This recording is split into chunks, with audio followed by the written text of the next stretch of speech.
Então, irmão Ed, começa por nós orando. Amém. Vamos orar, né? Bem. Eterno Deus, nós queremos neste momento, Senhor, suplicar a Tua graça.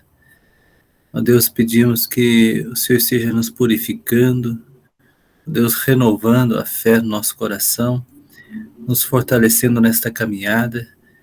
Pai eterno, abençoa o professor, o nosso irmão Álvaro, ó Deus, na ministração desta aula. Amém. Que o Teu Espírito Santo esteja sobre ele. Ajuda, Ó Deus, Pai, usa, em nome de Senhor, Jesus. este vaso com graça, Ajuda, meu Deus. para que possa propagar a Tua palavra, Senhor, e que através da mesma possamos sentir a presença do Senhor. Sim, ó Deus, que a Tua Abençoa, presença, Senhor, a Tua todos que estão nesta palavra. aula, Senhor, todos que ainda irão chegar, Amém. que a Tua bênção esteja sobre cada um. Ó Deus, Amém. que haja paz, que haja alegria, que haja bonança do Senhor sobre as Amém. nossas casas, sobre as nossas famílias. Oramos em nome do Senhor Jesus. Amém. Amém. Bom, irmão, só para a gente poder contextualizar, que nós vimos na aula passada, né? Então, vimos que as duas, o reino de Israel se dividiu, reino do norte, reino do sul, né? E agora nós estamos já houve três dinastias, agora nós estamos na dinastia de Onrim. Então, e agora o filho dele, chamado Acabe, né, vai começar a reinar. Acabe, ele casa com uma sacerdotisa de Baal, uma sacerdotisa lá de Tiro e Sidom, que cultuava Baal. Então, ela põe agora Baal como rei oficial de Israel, né? Bom, e com isso, então, agora Deus vai levantar o profeta para trazer uma advertência à nação. Então, nós vimos que quando Deus fez um pacto com Abraão, é um pacto unilateral. Deus ia cumprir o pacto. Já no pacto do Monte Sinai, o pacto é bilateral. Yahvé tem uma responsabilidade e a nação também tem uma responsabilidade. Então, nós vimos que Deus declara que ele vai ser exclusivo da nação de Israel. Qualquer outra nação que quisesse chegar a ele, teria que ser por meio do povo de Israel, que seria o sacerdote. Israel teria que dar adoração exclusiva a Yahvé. Deus promete dar proteção e provisão. Israel deveria ter um papel submisso. Deus continua com a sua promessa. O povo deveria crer. E agora Deus estabelece a lei e ele pede a obediência. A partir desse momento, irmãos, que a nação de Israel coloca Baal como Deus de Israel, então Deus não deixa mais de ser o Deus mais exclusivo. Então agora quem tem que dar proteção e provisão é quem? Baal. Então essa ideia aqui, a palavra Baal significa Senhor. Então Deus é o Senhor, Israel é a esposa. Então Israel está dizendo que Baal é o dono dela, que é a sua esposa. Que mais tarde o profeta Oséias vai usar essa mesma imagem pela infidelidade do Senhor. Então, com isso, nós vimos que Deus vai trazer uma disciplina a Israel. Então, Deus manda Elias confrontar Acabe para desmascarar Baal, né? Então, ele fala que durante 3 anos e meio não vai chover. Então, vai mostrar que Baal é inútil, né, no campo da lavoura, e também o Baal não vai trazer o fogo. Então, durante esses 3 anos e meio, né, vem uma seca, né? Aqui vive também que Elias fica aqui no Rio Querite, né? Depois ele vai lá para Finícia, né? Sidom. Alguns comentaristas, amor, não sabem se essa mulher aqui ela era uma israelita ou era uma mulher lá também, lá em Tiro Sidom, que ela temia ao Senhor, né? Então, essa mulher agora ela vai sustentar Elias, né? O mais interessante, irmãos, aqui, que a teologia do livro quer mostrar, que o Deus de Israel sustenta o seu servo nas terras de Baal. Então, essa terra de Tiro Sidom aqui, ó, Tiro, Sidom, pertence a Baal. Então, Deus vai sustentar o seu servo lá. Então, Elias vai ser sustentado por sua mulher. Enquanto durar a seca, não faltou nem azeite e nem farinha, né? Passados esses 3 anos, então, Elias volta a confrontar o rei Acabe, dizendo que eles deveriam levar o desafio aqui no Monte Carmelo, que fazia divisa naquela época com a Fenícia. E aqui, então, dizia que já havia um santuário que deveriam fazer um confronto. Então, e qual era o confronto? Elias vem com 2 bezerros. Bom? O Deus que derramasse fogo seria o Deus verdadeiro. Então, Elias deixou que o povo, os profetas cantassem e retalhassem, e o fogo não caiu, né? Elias até chega a brincar com o profeta, né? Quem sabe que ele foi viajar, quem sabe que está fazendo algum serviço. Alguns comentaristas falam, mas esse serviço, quem sabe que foi defecar, que está ocupado lá, burlando os deuses, né? Por fim, né? O fogo não caiu, então Elias agora constrói o altar, edifica o altar, e ele ora, ele manda fazer um rego ao redor do altar, enche o altar de água, e então o fogo cai. Então, Elias, então, lá no Monte Carmelo, ele começa a orar, ele ora durante 7 vezes, e avisa Acabe que nesse dia a água cairá. Então, o povo, quando o povo lá está lá no Monte Carmelo, o povo falou, só o Senhor é Deus, só o Senhor é Deus. Quer dizer, só Yahvé é Deus, só Yahvé é Deus, que Baal não era Deus. Bom, e naquele mesmo dia também choveu. O povo presenciou o retorno da chuva, mas só, irmãos, que Elias ele ficou desiludido com o povo. Tá?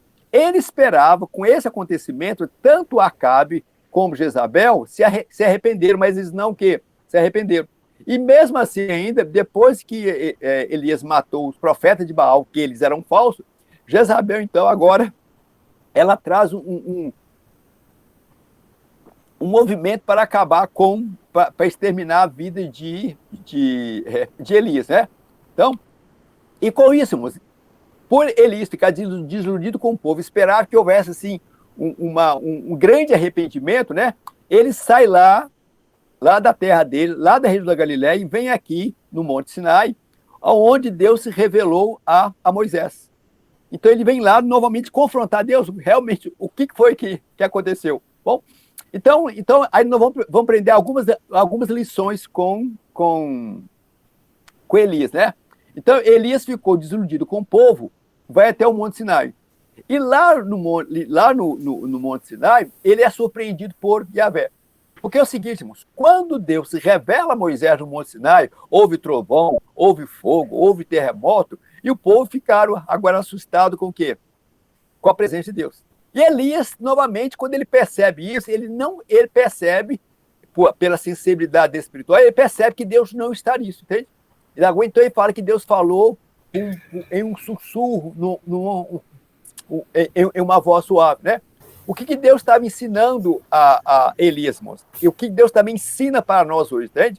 Que os esforços espirituais não são realizados por sensacionalismo.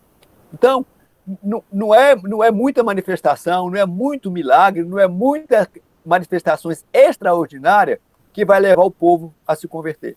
O que realmente leva o povo a se converter é a pregação da palavra e a palavra de Deus, na consciência de cada um.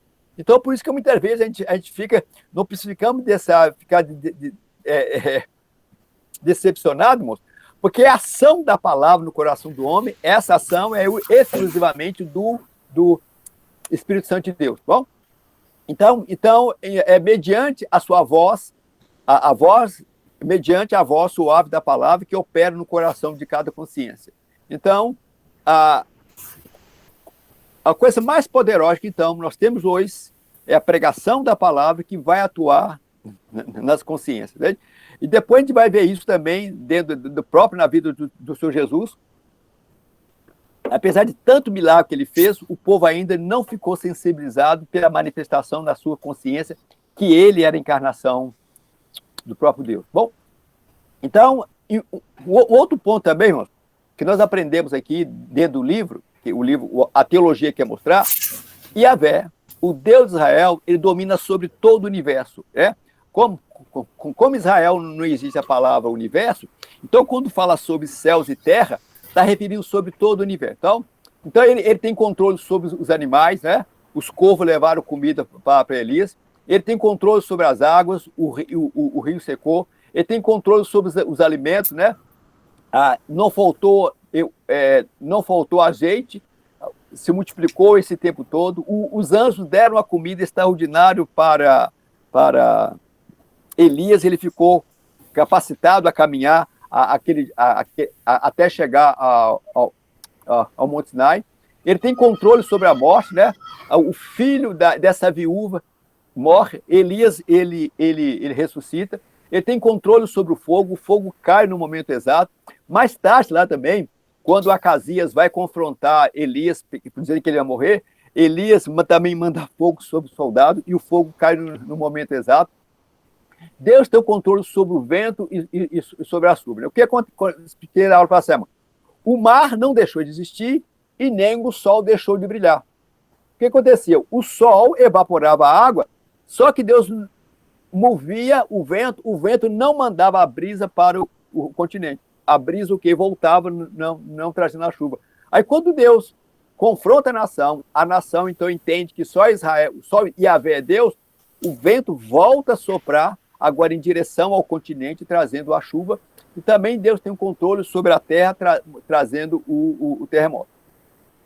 E Deus também, irmão, tem um controle sobre o seu servo. Fala que ainda que Deus preservou 7.000 homens que não se dobraram a Baal, né? E também, irmãos, Deus tem controle sobre os rebeldes, que Acabe não conseguiu acabar com o quê? Acabe nem Jezabel conseguiu acabar com esses homens tementes a Deus, entende? Então, Deus tem um controle sobre todas as coisas, apesar de, aparentemente não, mas ele está no controle. Então, lá na caverna, né? Eu falei, Eli, o que você está fazendo aí? Não, o seu ministério não acabou, eu sei que você está deprimido, você acha que isso não vale mais nada, que ninguém te rejeita, está cheio de fake news aí, né? Assim, contra você, mas pode ficar tranquilo, né? Você comigo ainda, você está em alta. Sai, ó, eu tenho ainda 3 coisas para você fazer. Você vai ungir Azael, o rei da Síria, para afligir a nação, vai trazer guerra, tal.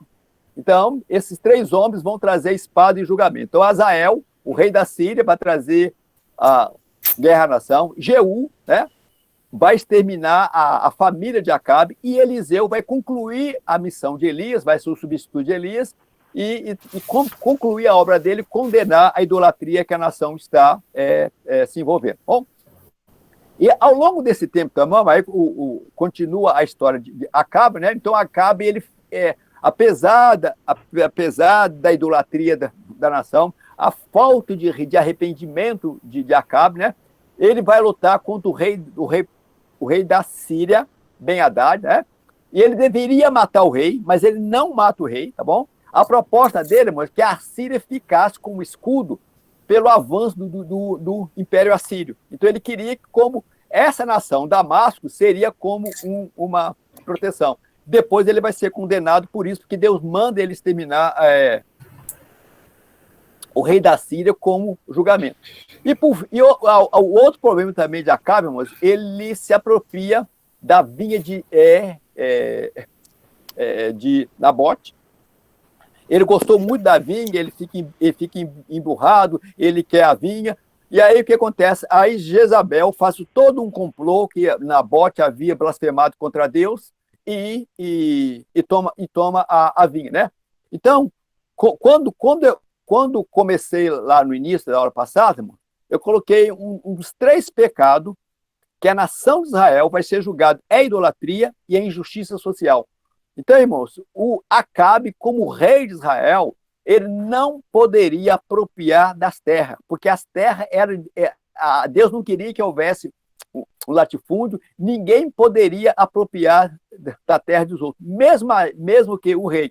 E por causa disso, por causa dessa injustiça social, ele mata um homem para tomar a vinha dele, e isso vai trazer um grande julgamento sobre a casa dele. Isso, irmãos, me faz lembrar um pouco o rei Davi, né? O rei Davi, ele mata um homem para tomar a esposa dele, tá bom? A esposa também era considerada como um bem. Mas só que pela misericórdia de Deus, mas a casa de Davi não vai ser exterminada. Mas Deus então fala que o julgamento virá sobre a casa de Acabe.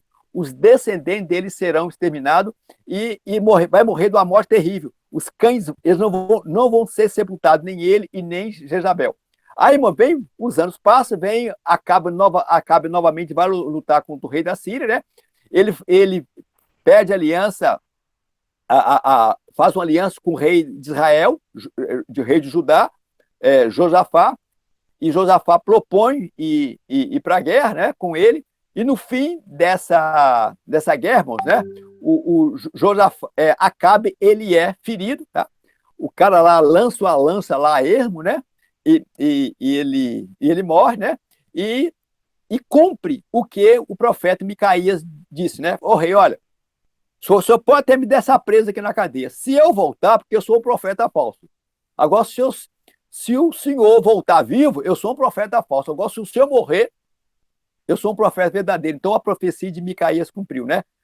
Acabe, ele chegou ferido, os cães lamberam o sangue dele, né? E ele foi morto lá próximo mesmo à vinha de Nabote. Então, Acabe morre, e também a sua esposa, Jezabel, também, ela há uma revolta, ela é julgada lá do palácio, ela é morta, e os cães também lambem o seu sangue. Então, agora, o texto fala agora, vem a vocação de Eliseu por Elias, né? Ele era um trabalhador, então ele tinha lá 12 juntos de boi, e ele recebe o manto de Elias para uma forma de ser comissionado. Ele passa a ser agora um discípulo de Elias. Aonde Elias está, ele está o seguindo, né? Bom, então vem agora o ataque ao rei da Síria.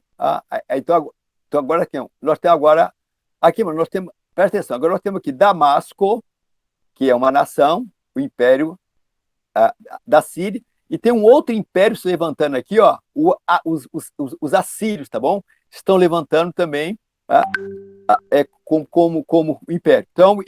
Então, com o ataque de Damasco a Israel, então aí quando ele Acabe, ele é morto. Bom, todas as outras coisas que o rei Acabe fez, e também numa descrição de seu palácio enfeitado de marfim, e todas as cidades que ele construiu, tudo isso está escrito na história dos reis de Israel. Quando Acabe morreu, seu filho Acasias ficou no lugar como rei.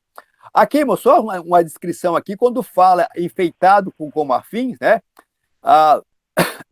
O marfim era uma peça muito cara que eles faziam decoração, e outros também faziam que era mármore, né?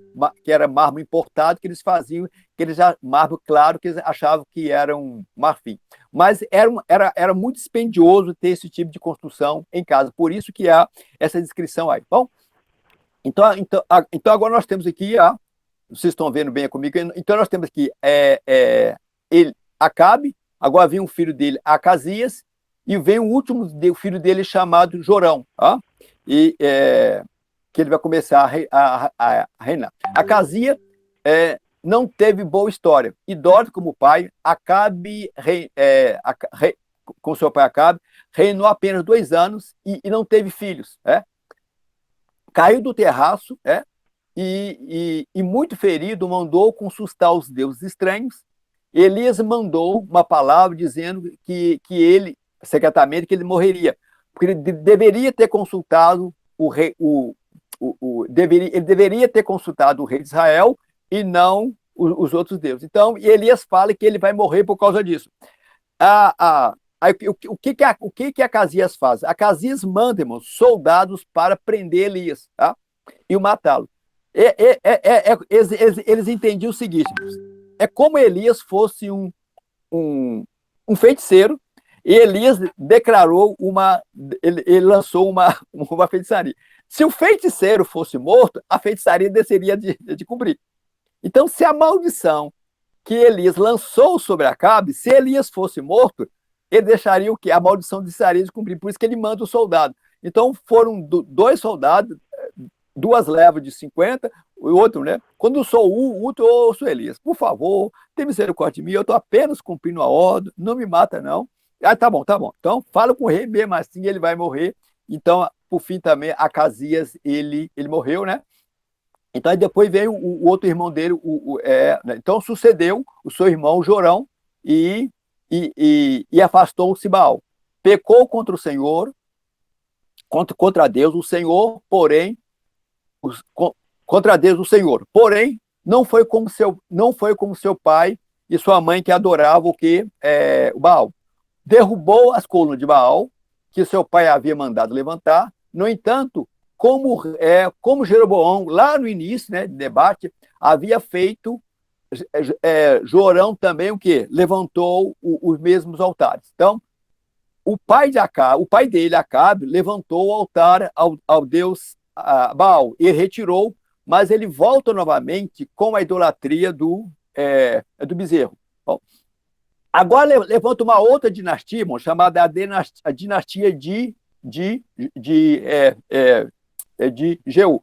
Nos dias de Jorão, tá bom? Nos dias de Jorão, nós temos aí a morte de Elias, né? Então, tem questionado hoje, né? Elias subiu aos céus no redemoinho, né? Então, a pergunta que faço, que tipo de corpo que Elias foi para o céu? Com um corpo natural ou um corpo espiritual? Bom, o texto, de repente, enquanto caminhava e conversava, apareceu um carro de fogo puxado por cavalos de fogo e o separou. Elias foi levado num redemoinho ao céu. Bom, então dá a entender que esse redemoinho pegou essa carruagem e levou o quê? Elias. A pergunta que se faz hoje, irmãos, é o seguinte, a cosmovisão hebraica. Então, Elias foi para o céu com corpo natural ou com corpo espiritual? Tá? A visão judaica era o seguinte, né? Os vivos moram na terra. Quando as pessoas morrem, elas vão para o Sheol. O Sheol é morada tanto o Sheol, todo mundo ia para o Sheol, tanto os bons e os maus. Na visão judaica, todo mundo ia para o Sheol. Né? E que nós tínhamos o primeiro céu, aqui as nuvens, o terceiro céu, as estrelas, e o segundo céu, as estrelas, e o terceiro céu, aonde Deus está. Então, eles não tinham esse entendimento aqui, que lá fora não tem oxigênio. Como que Elias, então, irmãos, como Elias foi levado aos céus? Os autores falam, irmãos, que Elias teve o corpo glorificado. Bom? Se Elias teve o corpo glorificado, aí nós temos a seguinte questão. Elias foi simplesmente levado para um outro lugar ou morreu com qualquer outro homem. Então, Felipe também foi arrebatado. Portanto, né, não há ninguém no céu com corpo ressuscitado a não ser Jesus Cristo. Os cristãos morrem e aguardam a ressurreição. Então, como explicar isso, né? Davi morreu, não foi ao céu, né? Então, Paulo fala, o Senhor mesmo descerá dos céus, com alarido, com voz de arcanjo, os que morreram em Cristo ressuscitarão primeiro. E nós que ficamos vivos seremos arrebatados com o Senhor na nuvem, com o encontro do Senhor, né? Então, o relato que nós temos aqui na Bíblia, que alguns homens foram arrebatados para outro lugar. Então, se nós entendemos que Elias foi para o céu, qual corpo que ele foi? Se ele foi, então, o espírito foi, ele foi, o espírito dele morreu. Se nós dissermos que Elias foi para o céu com o corpo ressuscitado, nós temos um problema para resolver. Paulo vai dizer, Jesus falou que ninguém subiu aos céus, a não ser que lá desceu. Tá? Paulo vai dizer que carne e sangue não pode herdar a incorruptibilidade. Que fala que Jesus é o primogênito dentro dos mortos. O livro de Hebreus fala, Jesus, o Filho de Deus, penetrou nos céus. Ele foi o primeiro, foi o nosso precursor. E Apocalipse fala, eu sou primogênito entre os mortos. Então, Jesus Cristo, então, ele é a luz para nós entendermos o Antigo Testamento. Então, será que tanto Jesus como Paulo se enganou, ou nós estamos enganados na nossa interpretação? O que os irmãos acham?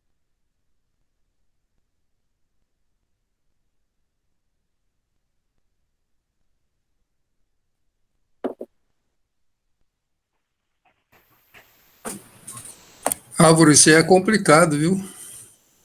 Sim, pastor. Ué. Então, a questão hoje, moço, que Elias morreu. Né? Ele não poderia entrar no céu com o corpo glorificado. Por que a gente questiona isso, pastor? Porque quando fala em Apocalipse, as duas testemunhas serão Enoque e Elias. Aonde está escrito na Bíblia? Ah, porque eles não morreram. Ah, mas fala que Moisés também não morreu, mas o livro de Josué fala, Moisés, meu servo, o quê? Morreu. Então, a conclusão que nós chegamos, a nação de Israel, a nação de Israel, eles tinham o seguinte entendimento, irmão, que todo mundo que morria ia para o Sheol, tanto o corpo e como o espírito. Então, agora, na teologia bíblica do Antigo Testamento, eles passam a ter um outro entendimento. Ah, então, as pessoas podem ir em encontro com a divindade. Então, quer dizer que nem todo mundo vão para o Sheol. Você vê quando Davi, o filho dele, morre, eu vou ao encontro dele, entende? Então, Davi, ele entendia que ele ia também para o Sheol, né? Ao encontro daquela criança. Nesse momento, ninguém tinha ideia de ir para o céu. Então, agora começa a surgir essa ideia que os espíritos têm acesso ao reino dos céus. O corpo fica na terra, por isso que Paulo fala, o corpo está aqui na terra, aguardando a ressurreição, e os mortos vão ressuscitar, e nós que ficamos vivos serão arrebatados. Então, é só uma pequena polêmica dentro disso aí, tá bom? Então, vem os milagres. Álvaro, Sim. tem um versículo aqui, Sim. de Hebreus 11:5, que diz, pela fé Enoque foi trasladado para não ver a morte. Não ver a morte, sim. E não foi achado porque Deus o trasladara. Esse é um versículo que cria uma dificuldade também, né? Uma dificuldade também. Só que tem um texto também em Fala Hebreu que eles morreram, né? Sem ver o cumprimento dessas promessas. Então, ele põe toda essa questão. Então, pastor, aí fica essa questão. Se Jesus foi o primeiro a ressuscitar, como que esses homens entraram aos céus? Com corpo físico ou um corpo glorificado? É uma boa pergunta para quando chegarmos lá, hein? Sim, né? Porque as pessoas questionam, entende? Então, se Jesus é o primeiro a ressuscitar, então dá a entender que o corpo de Elias sumiu, né? Também o corpo de Enoque, mas esses homens foram o quê? Só o espírito deles estão com Deus, porque Jesus vai falar, não sou Deus dos mortos, mas sou Deus do quê? Dos vivos, né? E, no entanto, lá no livro do Apocalipse, você vê que as almas lá debaixo do céu, o Senhor julga nossas causas. Né? O espírito está lá aguardando a ressurreição, né? Então, é certo que Jesus é o primeiro da ressurreição, né? Sim. É a primícia. A primícia. Ninguém entrou lá como ele assim. Com ele, sim. Então, isso conclui que Elias foi um homem sujeito a nossas passões, também foi um homem mortal, né? Eu entendo aqui, moço, que Elias estava tão deprimido, tá? Tá tão deprimido. Ele poderia fazer uma besteira, falar assim, eu vou levar você embora porque você não vai sair da sua depressão, né? Vamos lá, meus irmãos. Vamos? Então, aí nós temos agora o profeta Eliseu, que ele recebe uma porção dobrada do poder de Elias, né? Então, ele vai fazer os sinais, e muitos sinais ainda maiores do que Elias, né? E outro ponto interessante aqui também, moço, que o autor ele quer mostrar, apesar da idolatria, Deus está reinando, ele tem controle sobre as águas, ele tem controle sobre a doença, ele tem controle sobre a cura, ele tem controle sobre os mortos, ele tem controle sobre a lei da física, né, que o machado flutua, né? Ele faz multiplicar a comida. Então, apesar da idolatria da nação, a nação não reconheceu o Senhor como absoluto, né? Deus, então, continua sendo o Senhor e atuando através dos seus servos. Bom, é fascinante aí essa questão aí do ministério de Eliseu, como ele manifesta o poder de Deus no meio de uma nação idólatra. Né? Bom, continuar, irmãos. Então, Yahvé ordenou por seus profetas que Jeú, tá?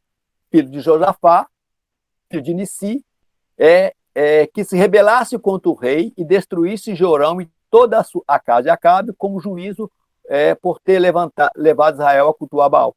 Eu estava explicando o irmão Eda aqui, irmão, que esse Josafá aqui não é o Josafá lá de Israel, né? Não é o Josafá, o rei. É um outro homem chamado lá Jeú, filho de Josafá, né? Filho de Nissi. Então é um outro Josafá, que como o nome dele era Nissi, porque o Josafá lá do Israel, o pai dele chama Asa, né? Então agora, irmão, vai levantar uma outra dinastia, e essa dinastia ela vai exterminar a casa de Acabe. Então, Jeú começou, executou bem o juízo de Deus, eliminando a dinastia de Acabe, né? Então, falar aqui, esse profeta aqui, tá bom? Esse ordenou para o seu profeta. Esse profeta que ungiu aqui Jeú foi quem? Quem ungiu esse profeta aqui, esse homem? Elias ou Eliseu?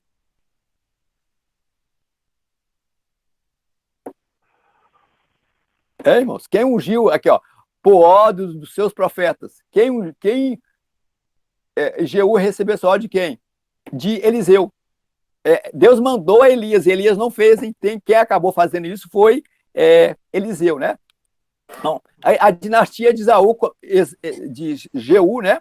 Começou bem, executando o juízo de Deus, né? Eliminando a dinastia de Acabe, mas infelizmente não era íntegro nos caminhos, né? Rejeitando ainda totalmente, né? E não foi fiel, porque tornou um idólatra, né? Portanto, sim. Só uma curiosidade aí, nesse caso aí de Elias e Eliseu ungir o Jeú? O Jeú? Sim. Nem foi ele, né? Foi um enviado dele. Exato, desculpa, é isso mesmo, foi enviado dele. Não, eu estou dizendo que quem executou, mas quem realmente ungiu foi Eliseu, porque a ordem era dele, né? A ordem era dele, O outro só executou. Só executou, Quando ele chega lá para o rei da Síria, né? Azael fala que ele vai ser o rei, né? Ele vai lá e mata o rei, né? Ele pega um cobertor e mata o rei e assume o reinado da Síria, né? Bom, por quanto bem executaste o que era reto perante mim e fizeste a casa de Israel, a casa de Acabe, segundo tudo quanto era o meu propósito, teus filhos até a 4ª geração se assentarão no trono de Israel. Mas Jeú não teve cuidado de andar em todo o seu coração na lei do Senhor, Deus de Israel, nem se apartou dos pecados de Jeroboão, que fez o povo pecar. Este Jeroboão aqui, ele está referindo lá a Jeroboão, filho de Nissi, que estabeleceu também o culto ao bezerro, né? Então, pela obediência dele, né, a família dele vai ser abençoada. Vai ficar 4 gerações sentado no trono. Então, foi sucedido por seu filho Joacás, que reinou 17 anos. Depois dele reinou por 16 anos o seu filho Jeoás, também é conhecido por seus lamentos sobre o ombro de Deus, porque Eliseu morreu, né? Estando Eliseu padecendo de enfermidade, que havia de morrer, Jeoás, rei de Israel, desceu para visitá-lo e chorou e disse: meu pai, carros de cavaleiro, né? Eliseu, irmãos, ele manda Joás dirigir flechas, né? Em direção ao rei da Síria para ser ferido, né? E você deveria mandar 5 vezes. Ele mandou somente 3, né? Mas mesmo assim, essas profecias elas vão se cumprir. Então, Joabe errou contra os sírios e venceu conforme a palavra do profeta Eliseu, que foi sucedido pelo seu filho agora, Jeorão II. Como Deus anunciara, a casa de Jeú permaneceu no trono de Israel por 4 gerações. Embora não fosse fiel à aliança, Jeorão II, pela graça de Yahvé, foi bem sucedido e próximo, o reino prosperou em suas mãos. Então, ela fez o que era mal perante o Senhor, jamais apartou de um dos seus pecados de Jeroboão, filho de Nebate, que fez pecar Israel. Esse ponto aqui, irmãos, é muito interessante, tá bom? Vimos alguns anos atrás, Deus tratou com Israel com uma disciplina, não fechando o que? O céu. Agora Deus, irmãos, ele age por misericórdia, graça e bondade. A nação agora vai prosperar, entende? Mesmo o povo na idolatria, rejeitando, cultuando a Baal, agora estão cultuando a Baal, cultuando o bezerro, a nação prospera, entende? E aqui tem um grande problema, né? Então, o sinal de prosperidade física nem sempre é sinal de prosperidade o quê? Espiritual. Restabeleceu, né? E restabeleceu os seus limites, Israel, desde a entrada de Amate até a planície do mar, segundo a palavra do Senhor, Israel, por falar por intermédio do meu servo Jonas. Então, esse Jonas aqui, filho de Amitai, é o mesmo profeta Jonas, né? Que era de Gad-Éfron. Porque ele viu a aflição de Israel, era muito amarga, porque não havia nem escravo, nem livre, nem quem socorrer Israel. Ainda não falaram o Senhor em apagar o nome de Israel debaixo do céu, porém o livrou por intermédio de Jeroboão, filho de Joás. Então agora o império agora de Jeroboão, ele vai se estender. Estou lembrado, moço, que o reino de Israel, ele vinha até aqui em Amate, aqui no tempo de Salomão, vinha até essa região aqui lá, quase os afluentes lá do rio Eufrates. E no tempo de Jeroboão II, eles voltam novamente, Israel volta novamente o quê? A conquistar. Por quê? O que aconteceu, moço? O Império Assírio conquistou Damasco. Lembra lá, o Damasco atacou Israel, agora Deus vai trazer um julgamento a Damasco. Então, Damasco vai perder esse território. O que Jeroboão faz? Jeroboão faz, ele estende os seus territórios. Ao estender esse território, moço, ele vai ter um controle aqui sobre as caravanas que passavam nessa região no mesmo tempo de Salomão. Então, com isso, a nação começa a enriquecer. Então, houve um período de grande enriquecimento da nação nesse período. Por um lado foi bom, por um lado foi mal. Bom? Então nós temos aqui, aí nós temos agora o quê? A dinastia de Jeú, né? Aí vem Jeú até aqui Jeroboão aqui. Aí Jeroboão, depois vem o filho dele, Acasias.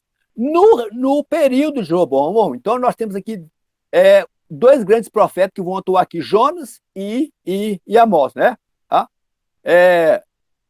Agora, qual era o contexto internacional? O que estava acontecendo ao redor de Israel aqui?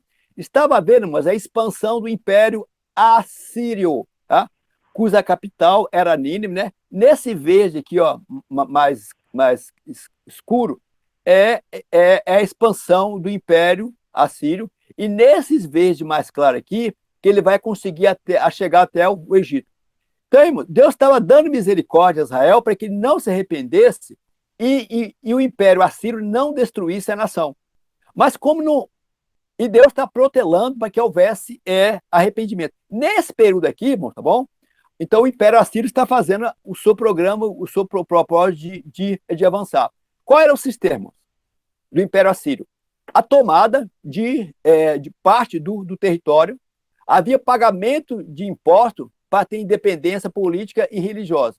O não pagamento de impostos simbolizava sinal de rebelião e a capital, a invasão, arrasava a capital do país. E isso, o povo era levado para o cativo, os dirigentes, a classe dirigente era levada e introduzia gente nova e de outras terras conquistada. E, por fim, a nação chegava a uma colônia sem direito político e religioso.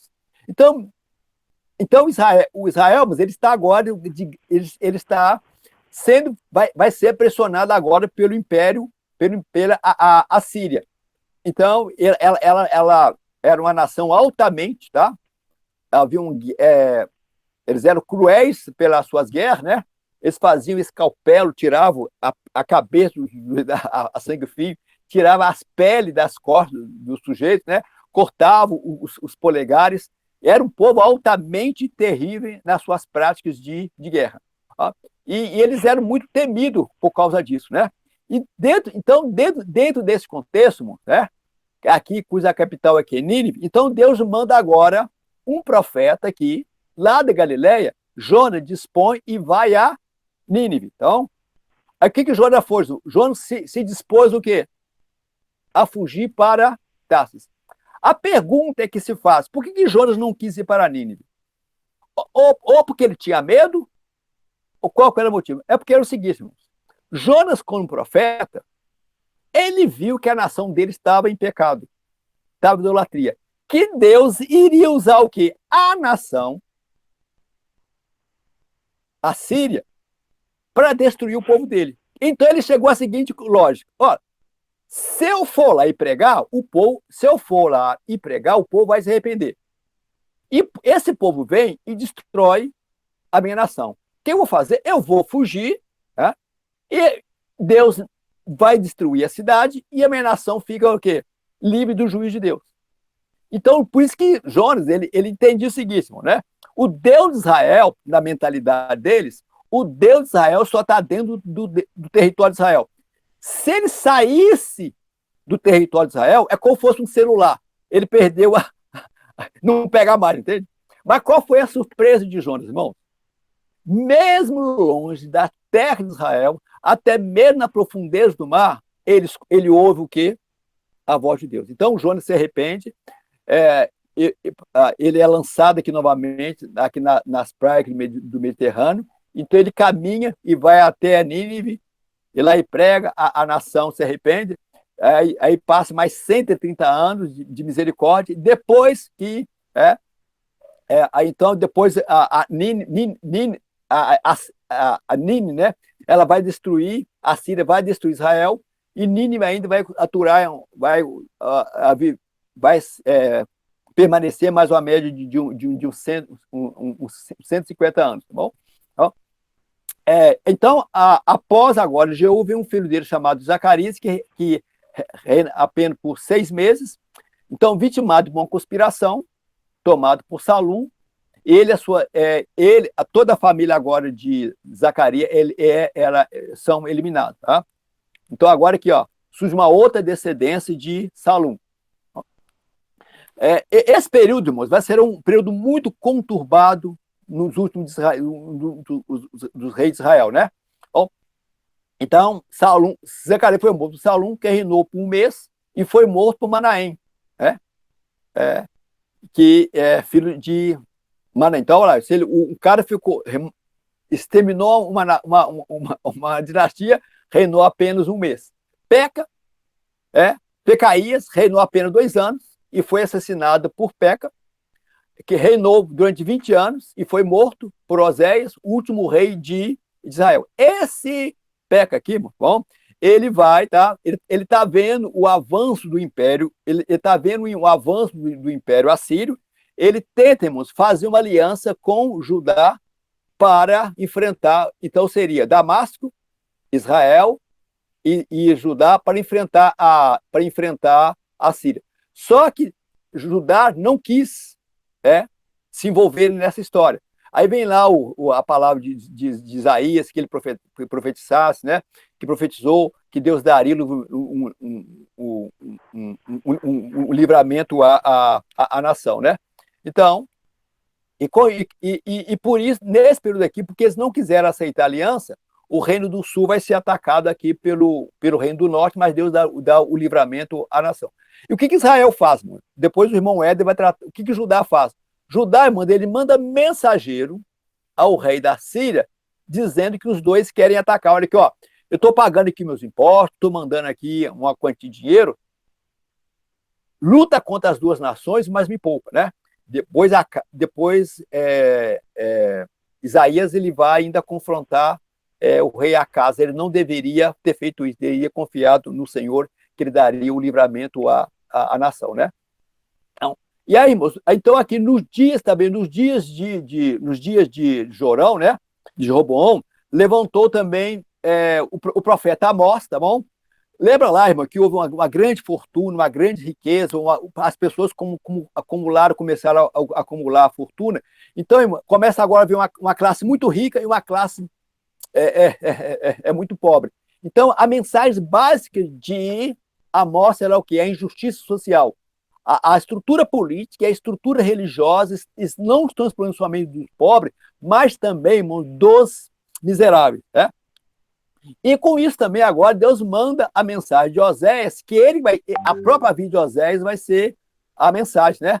Que ele tem uma esposa que vai se envolver com seus amantes, depois ele compra ela e põe ela dentro de casa. Então, compra assim, Amós, a sua esposa está te traindo, assim, realmente. Da mesma forma que eu estou cuidando da minha esposa que me traiu, vocês também estão traindo Yahvé. Okay. Então, a mensagem, a vida de Oséias, a vida dele foi uma mensagem para a nação.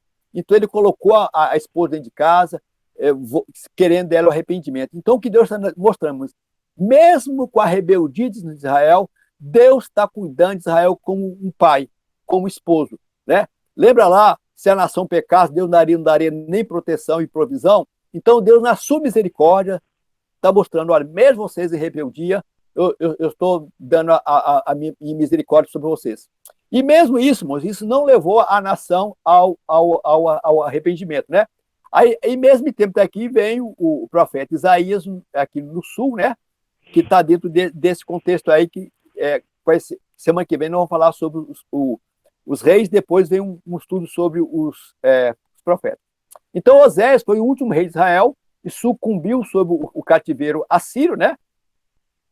Então, aqui foi nesse período que entre Acás e aqui em Israel, entre Acás e Ezequias, que o Império Assírio invade Israel. Então, Salmanassés cercou a cidade e o filho dele, chamado Sargão, finalmente ele vai destruir a cidade. O que ficou? Mas lembra lá que quando Acabe construiu a cidade, né? Então Samaria, ela pôde resistir ao cerco durante 3 anos. Isso aqui, ó, é uma representação gráfica, né? É o exército de Israel, é o exército sírio cercando a cidade. Não entrava nem comida, nem saía, nem comida. Então as pessoas morreram de fome e novamente as mulheres grávidas comeram as crianças. Por fim, as pessoas, por fim eles entraram na cidade e a cidade foi destruída. Então Sargão ele vai destruir a cidade, né? Então cai um ano 722, vem a queda de Samaria. Então agora aqui, irmão, que surge agora a figura dos samaritanos, né?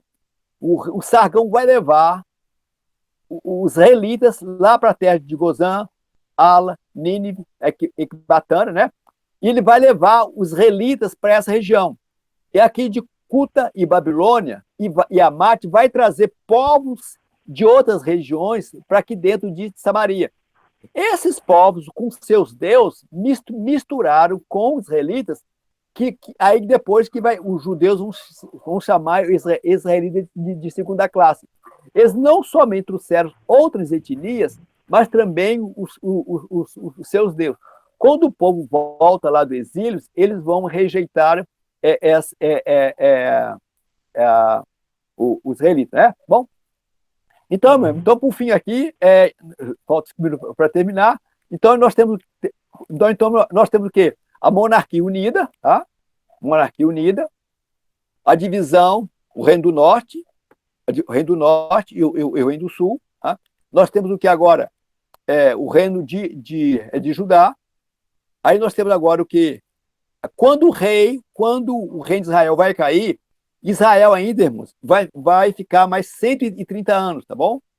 Que nós chamamos aqui, eu coloquei como reino solitário. Israel não mais existe, mas Deus vai dar mais o quê? 130 anos de misericórdia para que Israel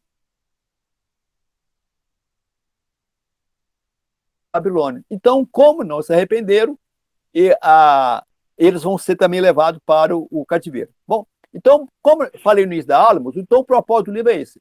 ele conta o apogeu e a decadência dos dois reinos. Depois da divisão, né, o reino do norte foi levado pelo Império Assírio, e agora o reino de Judá será levado pelo Império da Babilônia. Então, semana que vem aí, nosso irmão Éden vai pegar, tá? Vai voltar aqui desde lá do reinado de Roboão, né? E vai continuar agora até aqui a queda do reino de Judá no reino solitário, entramos no exílio babilônico, depois a reconstrução. Alguma dúvida aí, irmãos? Muito bom. Elias, né? Esse material ele está ficando gravado também, né? Tá gravado? Então tá bom. Eu digo, irmãos, está ficando no nosso canal, então quem quiser alguma eu acho fascinante isso. Eu acho fascinante a história de Israel, porque os apóstolos, os evangelistas, os apóstolos, né, da igreja, eles vão fazer a teologia deles em cima da escritura sagrada, o que eles tinham, né? Então, eles conheciam muito bem toda essa história, e Paulo sabe fazer uma profunda reflexão sobre isso, né? Quando Elias fala, Deus, só eu que fiquei, é como Deus...